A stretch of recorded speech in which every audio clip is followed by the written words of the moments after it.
Alien یعنی خلائی مخلوق. اچھا، پاکستان میں خلائی مخلوق کا اور مطلب ہے اور اس سوال میں خلائی مخلوق کا اور مطلب ہے. ایلینز کا اس طریقے سے ذکر تو قرآن و حدیث میں کہیں نہیں آیا. قرآن و سنت میں 3 طرح کی مخلوقات کا ذکر ہے. سورۃ الحجر میں، سورہ الرحمن کے اندر اور کئی صورتوں میں جنوں اور انسانوں کا ذکر ہے. بلکہ سورہ رحمان میں تو 31 ٹائمز اللہ تعالیٰ نے ان دونوں گروہوں کو ایڈریس کیا ہے. فَبِأَيِّ آلَاءِ رَبِّكُمَا تُكَذِّبَانِ، اے دو بھاری گروہ ہو تم اپنے رب کی کس کس نعمت کو جھٹلاؤ گے اور کس کس قدرت کی نشانی کو جھٹلاؤ گے. کیونکہ دوزخ کی آیات میں آپ نعمت کا ترجمہ تو نہیں کریں گے نا. آلہ ویسے بھی کہتے ہیں قدرت کی نشانی. اس میں بھی آتا ہے نا خلق الانسان من صلصال کالفخار، ہم نے انسانوں کو پیدا کیا کھنکھناتی ہوئی خشک مٹی سے. وخلق الجان من مارج من نار، اور جنوں کو پیدا کیا ہے آگ کی لپٹ سے. اور آگ میں بھی فلیم کے جو اوپر والا ان سین فلیم ہوتا ہے. آپ اگر آگ روشن کریں نا، ایک موم بتی بھی جلائیں، ایک فلیم آپ کو یلو کلر کا نظر آ رہا ہے، ایک اس کے اوپر بھی ہلکا سا آپ کو یوں ہلتا ہوا ٹرانسپیرنٹ آر پار جس کے نظر آتا ہے، اس فلیم سے جن پیدا ہوئے ہیں، اس لیے جنات آپ کو نظر بھی نہیں آتے.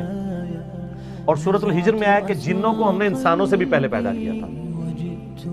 اور مسلم شریف میں حدیث ہے کہ اللہ تعالیٰ نے انسانوں کو مٹی سے، جنات کو آگ سے اور فرشتوں کو نور سے پیدا کیا. یہ 3 ذی شعور مخلوقات کا ذکر آتا ہے جن میں عقل ہے، جو اپنی مرضی سے کام کرتی ہیں. ان میں فرشتوں کی ایکسیپشن ہے کہ مرضی سے صرف وہی کام کرتی ہیں جو اللہ ان کو دیتا ہے، دوسرا نہیں. لیکن جن اور انسانوں کے پاس اختیار ہے، چاہے تو برائی کا راستہ اختیار کریں خواہ وہ اچھائی کا راستہ اختیار کریں، وہ اللہ نے ان کو اختیار کیا.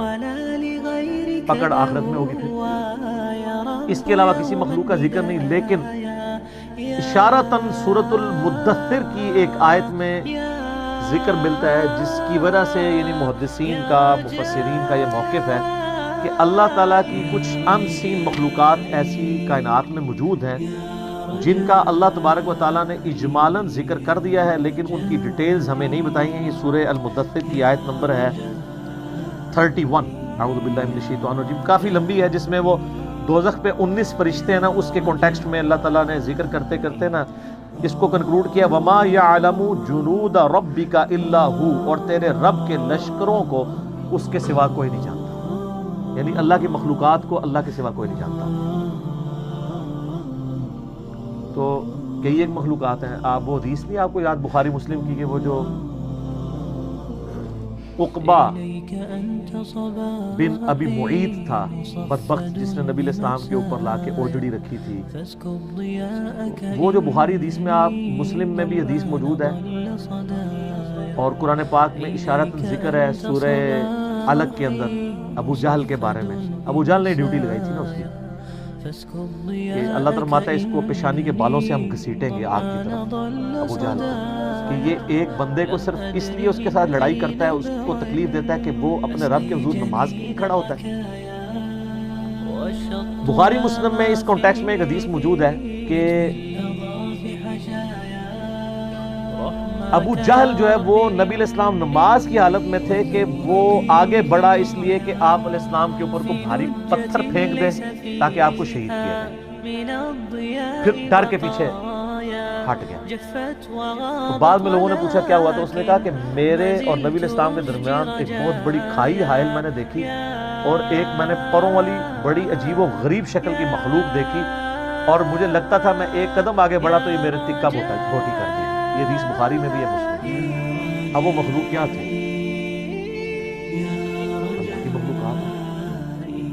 دوزخ کے اندر اللہ تعالیٰ نے جو انسانوں کے اوپر مخلوقات مسلط کرنی ہے وہ سمجھانے کے لیے نا کہ وہ اللہ تعالیٰ ماتا ہے کہ وہ اونٹ زرد اونٹوں کی مانند جو ہے وہ شعلے ہوں گے. پھر اژدہا کا ذکر موجود ہے، سانپوں کا ذکر موجود ہے بخاری مسلم کے اندر. اللہ کو پتہ ہے کون کون سی مخلوقات. وہ یہ والے سانپ تو نہیں ہے، یہ سانپ تو آگ میں مر جائیں. کون سے سانپ ہیں؟ اللہ تعالیٰ کی مخلوقات بے شمار ہیں. کوئی بندہ اس روئے عرض پہ آپ چھوڑ دیں ذی شعور کو، اس روئے عرض پہ مخلوقات سائنس نے آپ کو بتایا کتنی ہے.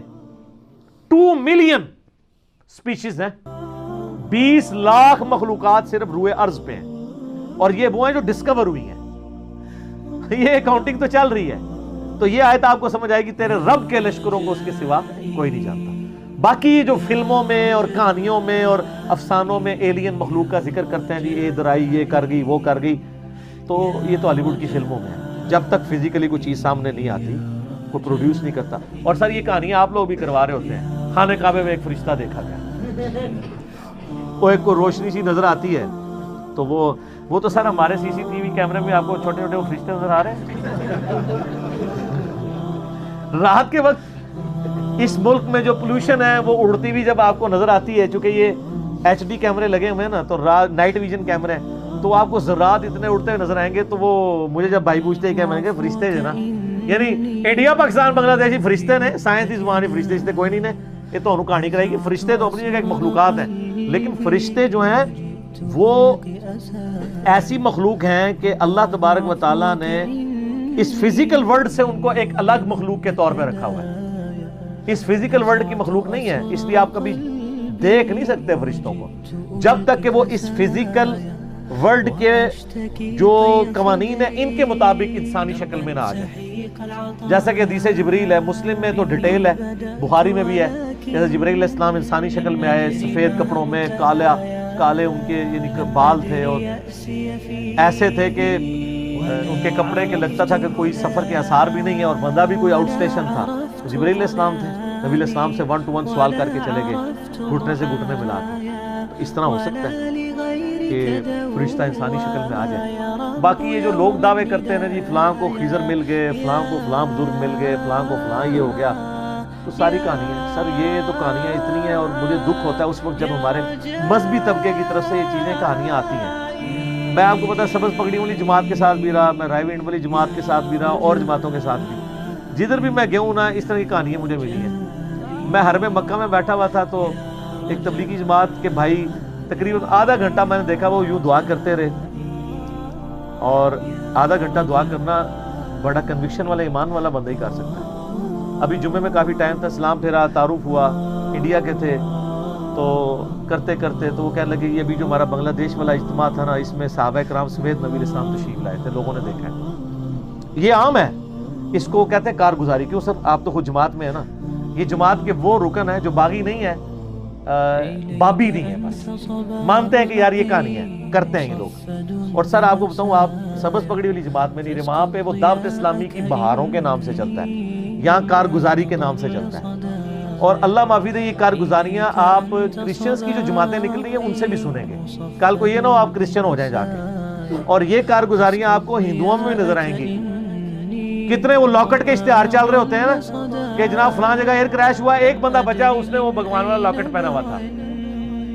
تسی جناب وہ نالائن شریف والے بیج بیچ دے ہو، وہ اپنے لاکٹ بیچ دے. تو یہ بائی چانس بھی تو ہو سکتا ہے نا. یا تو یہ ہے کہ بھئی آپ ایک جہاز روانہ کریں جس پہ ساری سواریوں کو لاکٹ بنائیں، اس کو گرائیں، اور کہ سارے بچ گئے، پھر منا گے نا. ہاں کہانی تو پھر انج ہوتی، گورا تو پھر انج انالیسس کرتا ہے نا، بائی چانس نال تو نہیں ہوتا. یہ ساری کی ساری چیزیں کہانیاں، جھوٹ، اور یہ وہاں بھی ملتا ہے.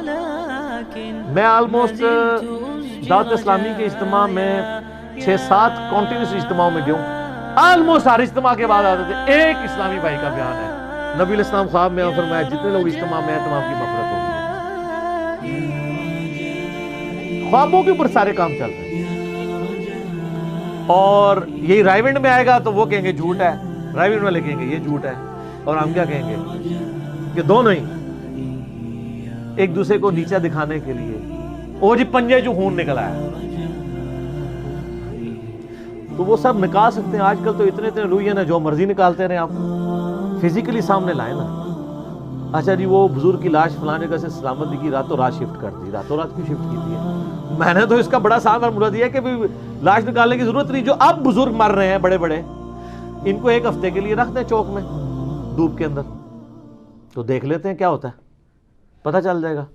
تو عیدی والوں کے پاس کیوں رکھاتے ہیں؟ جتنے اولیاء اللہ کی لاشیں ہیں، اگر وہ ڈلے ہو جنازہ تو وہ جا کے ادھر فریزر میں کیوں رکھواتے ہیں یار؟ انہوں نے تو قبر کے اندر نہیں گلنا، تو باہر رکھیں ان کو. وہ کسی کسی کا پروٹوکول ہے جس کو اللہ دے، یہ جنرل رول نہیں ہے. انبیاء کے لیے تو ڈیفینیٹ ہے، انبیاء کے بعد جس کے لیے اللہ چاہے. ورنہ میں نے ان کو کہا کہ کئی صحابہ اکرام ہیں جن کو وفات کے بعد ان کے جسم کا مسئلہ ہوا ہے تو ان کی لاش کی حفاظت تو نہیں ہوئی؟ ہوا ہے نا؟ رومن امپائرز کی جنگوں میں کئی صحابہ کو تیل کے کڑاہوں میں زندہ جلایا گیا، روسٹ کیا گیا ان کو، وہ تو نہیں بچے۔ سر دنیا بقدر ایفرٹ۔ اس سے بھی بڑھ کے ابو عبیدہ ابن جراح طاعون کے مرض میں مبتلا ہو کے شہید ہوئے۔ سر طاعون کے مرض میں انسان کی کیا عادت ہوتی ہے؟ جسم کے اوپر پھوڑے نکلتے ہیں اور پھر تعفن پھیلتا ہے اور اس کی تکلیف میں سے انسان مر جاتا ہے، اتنے بڑے بڑے پھوڑے نکلتے ہیں۔ اور یہاں وہ جنید جمشید صاحب جب شہید ہوئے ایئر کریش میں تو کہتے ہیں دیکھو جی کیسی موت مرائے ہیں۔ تو میں آپ سے پوچھتا ہوں ان کو تو چھوڑ دیں، ابو عبیدہ ابن جراح طاعون کے مرض میں فوت ہوئے، اور وہ شخص جس نے یرموک کے اندر رومن امپائر کو گھٹنے ٹیکنے پہ مجبور کیا، بیت المقدس جس کے ہاتھوں پہ فتح ہوا، اور حضرت عمر ان کو آخری وقت تک خط لکھتے تھے کہ تم واپس مدینے آؤ، میں اپنے بعد تمہیں خلیفہ بنانا چاہتا ہوں، لیکن وہ 18 ہجری میں شہید ہو گئے، اور جس کے بارے میں بخاری مسلم میں حدیث ہے ہر امت کا کوئی نہ کوئی امین ہے، اور میری امت کا امین ابو عبیدہ ابن جراح ہے، جس کے بارے میں مسلم شریف میں حدیث ہے، ہم عائشہ کہتی ہیں کہ میرا خیال ہے کہ نبی علیہ السلام اگر اپنا خلیفہ کسی کو بناتے تو ابو بکر کو بناتے، اور ابو بکر کے بعد کسی کو بناتے تو عمر کو بناتے، اور عمر کے بعد کسی کو بناتے تو ابو عبیدہ کو بناتے۔ یہ مسلم شریف میں ہے۔ اور اس ابو عبیدہ کی موت کس طرح ہو رہی ہے؟ آپ لوگ ہوتے تو کہتے کہ جی وہ جناب نفل پڑھ رہے تھے، سجدے میں گئے اور وہیں پہ وصال فرما گئے۔ آج کسی بندے کی اس طرح کی موت ہو جائے، دوسرے فرقے والے کہتے ہیں دیکھو کتے کی موت ہو رہا ہے، یہی کہتے ہیں نا۔ سر کوئی ڈیسیژن نہیں کر سکتا اس کا دنیا سے ایگزٹ کیا ہے۔ کوئی شیر کے پنجرے میں مرے گا، کوئی ایئر کریش میں مرے گا، کوئی سمندر میں ڈوب کے مرے گا، کوئی میدان جنگ میں مرے گا۔ آخرت فیصلہ کرے گی کہ اس کے ایگزٹ کا انجام کیا ہوا۔ ورنہ تو طاعون کے مرض میں کتنی تکلیف سے انسان مرتا ہے، آپ سوچ سکتے ہیں کتنے لوگ شہید ہوئے اس طرح سے۔ تو ہم شہید بول رہے ہوتے ہیں، لیکن اگر آپ وہ جو مرض تھا اب تو دنیا سے آلموسٹ ختم ہو چکا ہے، تو لیکن وہ جس طرح موت ہوتی تھی، جو پھوڑے نکلتے تھے اور جو تکلیف آتی تھی وہ کچھ سوچ بھی نہیں سکتے۔ تو یہ لوگوں نے اپنے اپنے کرائٹیریا بنائے۔